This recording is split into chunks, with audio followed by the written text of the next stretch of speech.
Nous le savons tous. L'homme est sans nul doute l'être le plus accompli sur cette terre. Il est le seul face à qui peu de choses résistent.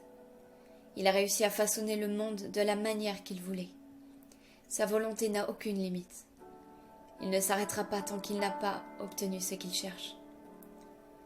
Son plus grand défaut est de ne pas toujours admettre qu'il a tort. Je dirais que l'être humain est d'une ambivalence sans égale, d'une douce violence. Cependant, il y a un domaine dans lequel l'être humain n'a pas l'avantage.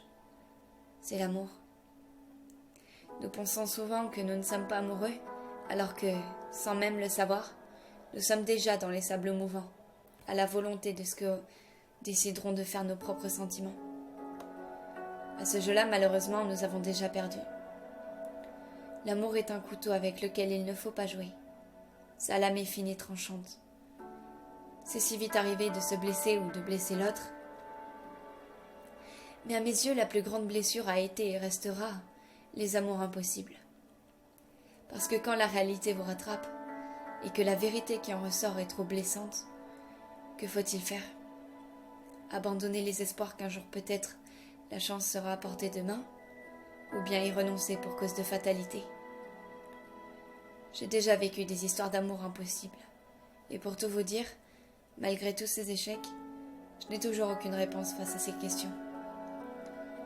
Lorsque le mur de l'indifférence face auquel on se cogne nous gêne, on aimerait pouvoir le pousser, le taper, lui déverser toutes nos peines les plus lourdes et nos peurs les plus grandes. Pourtant, rien ne change. Tout reste intact et nous sommes alors désormais en rage de ne pas pouvoir changer les choses. Nous avons l'impression de ne rien valoir, d'être minuscules face à l'immensité de cette vie qui nous fait tant souffrir et dans laquelle nous sommes propulsés sans aucune envie. Se relever après un amour non réciproque est long et douloureux. On ne s'en remet jamais totalement parce qu'un échec fait toujours mal lorsqu'on le prend pour soi. Le plus souvent dans nos échecs, nous avons l'impression d'être nuls, de ne rien savoir. C'est alors le début d'une spirale qui nous pousse toujours plus bas. Pourtant nous savons tous ce que nous valons. Certes, il y a des instants de peur, de doute, de remise en question sur ce que l'on est et ce que l'on sait faire. Mais il est important de garder au fond de soi l'idée que l'on est quelqu'un de bien malgré nos nombreuses erreurs.